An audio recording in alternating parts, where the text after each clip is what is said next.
मित्रों, मैं हूं डॉक्टर चंद्रवीर। मेरे चैनल में आपका स्वागत है।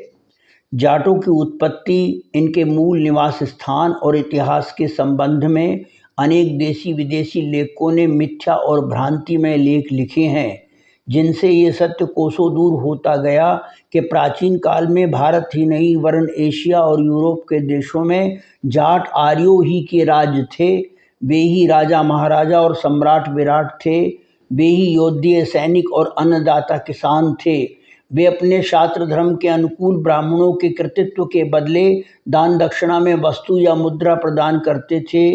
वैश्यों को व्यापार में सुरक्षा और सुविधाएं देते थे एवं शूद्रों की सेवा का पारिश्रमिक यानी उन्हें आजीविका दिया करते थे। जाट आर्य इतिहासकार नहीं बल्कि सदैव से इतिहास के निर्माता थे और ब्राह्मण इतिहास के लेखक। ब्राह्मण का कार्य था शिक्षा और विद्या देकर तथा संस्कारगत धार्मिक कर्मकांड कराकर दान ग्रहण करना। भाट ब्राह्मण क्षत्रिय जाट आर्यों की प्रशस्ति में विरुदावली गाकर दान लिया करते थे। तर्पण श्राद्ध आदि अवसर विशेष पर ब्राह्मण को भोजन कराना बड़ा ही शुभ माना जाता था। शुभ लाभ की प्राप्ति की लिप्सा में ब्रह्म भोज कराया जाता था, यानी 1 सहस्र ब्राह्मणों को एक साथ भोजन कराना। जब तक वैदिक युग रहा, ब्राह्मण जन्म के आधार पर नहीं कर्म के आधार पर बनते थे। ऐसे ब्राह्मण सत्यवादी, शास्त्रों के ज्ञाता तथा धर्मानुसार बहुत ही उच्च आचरण का जीवन जिया करते थे। उनका अपना जीवन और विद्वता अपने लिए नहीं वरन संसार के कल्याण के लिए समर्पित होती थी। जब धर्म के रक्षक और प्रचारक निस्वार्थ ब्राह्मणों ने धर्म का उपयोग अपने स्वार्थ में करना शुरू कर दिया, यज्ञों की प्रक्रिया को जटिल बनाकर कर्म कांडों को अति धनार्जन का साधन बना लिया, यज्ञ में पशु बलि देने और बलि दिए गए पशु का मांस भूनकर खाने और अन्यों को भी खिलाने लगे, तन मन से सेवा करने वाले शूद्रों की उपेक्षा करके उन्हें अस्पृश्य या अछूत तक घोषित कर दिया, यानी उनके प्रति घृणा का व्यवहार करने लगे। चारों तरफ ब्राह्मण धार्मिक ठग सिद्ध होकर आलोचना का केंद्र बनने लगे। तब जैन धर्म और बौद्ध धर्म का प्रादुर्भाव हुआ। भारत का जनमानस ब्राह्मणों के आकर्षण से हटकर जैन और बौद्ध धर्म में तेजी से दीक्षित होने लगा। अंततोगत्वा ब्राह्मणों का धर्म उद्योग ठप होने लगा। ऐसे आपातकाल में वैदिक धर्म के सिद्धांतों को त्याग कर पौराणिक ब्राह्मणों ने सनातन धर्म के नाम से नवीन धर्म की स्थापना की, जिसे दूसरों ने ब्राह्मण धर्म की संज्ञा दी। वही आज हिंदू धर्म कहा जाने लगा। सनातन शब्द का अर्थ है वह जो सदा से चला आ रहा है। सनातन का अर्थ सार्थक करने के लिए ब्राह्मणों ने सिद्धांत रूप में वेदों, उपनिषदों और अन्य आर्ष ग्रंथों को सनातन धर्म या ब्राह्मण धर्म के अंतर्गत स्थान तो दिया, परंतु वेद विचार के विरुद्ध जीवन और उपासना पद्धति को अपनाया। जैनों की देखा देखी वे भी बहुत से कल्पित देवी देवताओं को आविष्कृत करके उनकी पाषाण प्रतिमाएं बनवाकर पूजने पुजवाने लगे।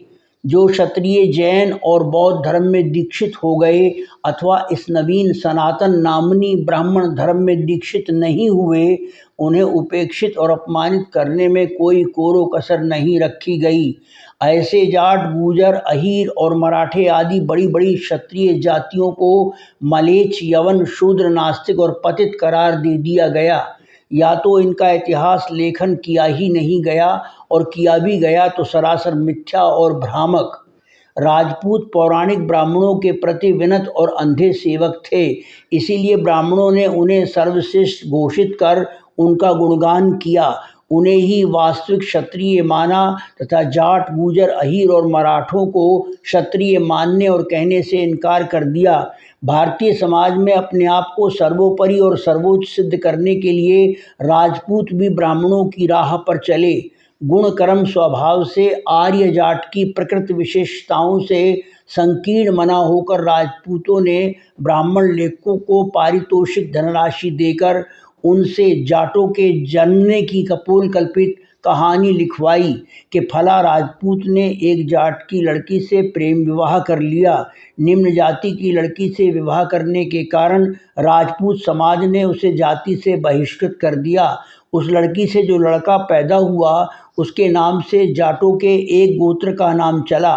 इस प्रकार जाटों के काफ़ी गोत्रों का निकास ब्राह्मणों की पोथियों में दर्ज हुआ रखा है, जो मनगढ़ंत और असत्य है। क्षत्रियों की अखरती शक्ति को कम करने और उनके मध्य वैमनस्य उत्पन्न करने के उद्देश्य से उनके विभाजन का षड्यंत्र चला गया तथा ईसा की 6वीं शताब्दी के अभ्यंतर जिन जाटों, गुजरों, अहीरों, मराठों और अन्य अनेक नवीन ब्राह्मण धर्म को अंगीकृत करने वाली जातियों को ब्राह्मणों ने राजपुत्र नाम से सम्मानित किया, जिसे सल्तनत काल में मुसलमानों के भ्रष्ट उच्चारण द्वारा राजपूत कहा गया। इस तरह राजपूत मिश्रित जातियों का एक संघ है जिसमें वर्ण संकरता स्वाभाविक तथ्य है।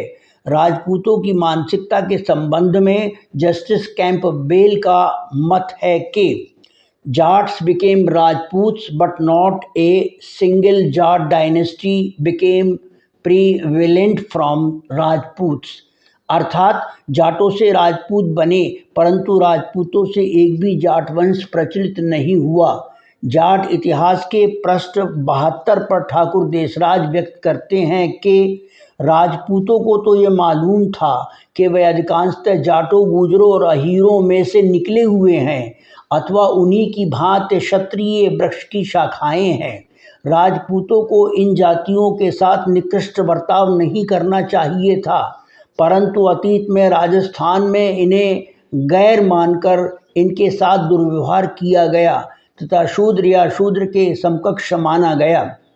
यद्यपि कमलाकर ग्रंथ जिसमें शूद्र जातियों का वर्णन है, जाटों का नाम नहीं दिया गया है, फिर भी ब्राह्मणों और राजपूतों ने जाटों को जलील करने में कसर नहीं छोड़ी। History of medieval Hindu India के पृष्ठ 161 पर सीवी वैद ने जाटों के विरुद्ध ऐसे भाव फैलाने वालों की भर्त्सना की है।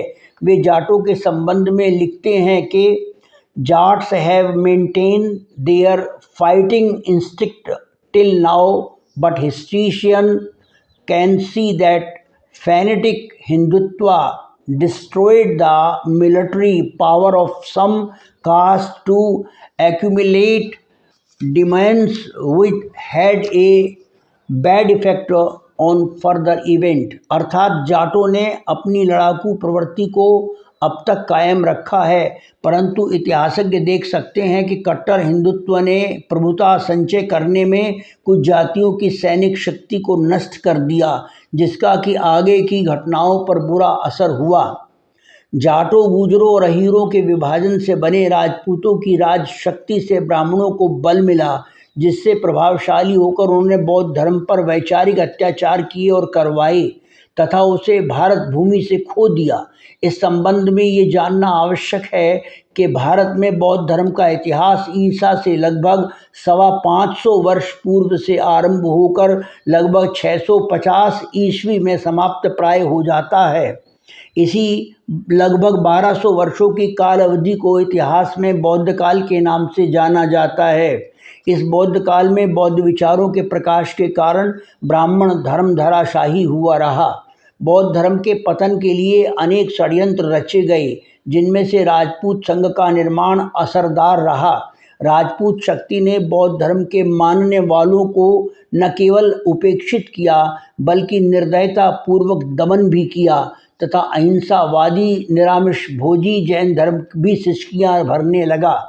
बौद्ध धर्मियों को ब्राह्मणों ने नास्तिक और मलेच्छ कहकर शूद्रों में शामिल कर दिया। जाट इतिहास के पृष्ठ 40-41 पर ठाकुर देशराज लिखते हैं कि जैन मंदिरों को गणिका के घर से भी पतित साबित किया गया।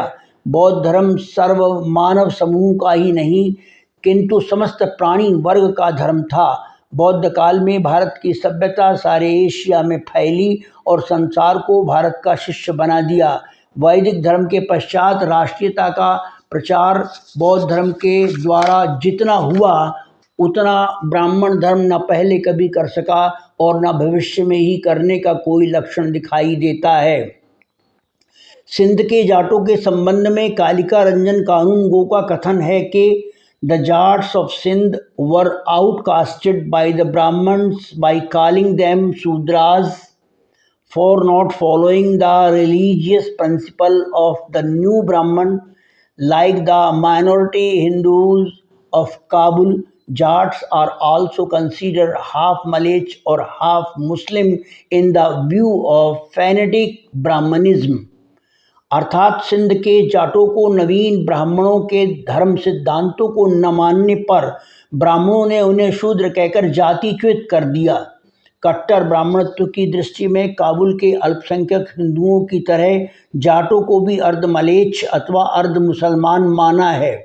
इसी कारण Buddhist record of the western world के पृष्ठ 272 पर बाल साहब बताते हैं कि the Chinese traveller Hiuen Tsang who lived in India from 631 AD to 644 AD called the Jat king of the Indus state a शूद्र।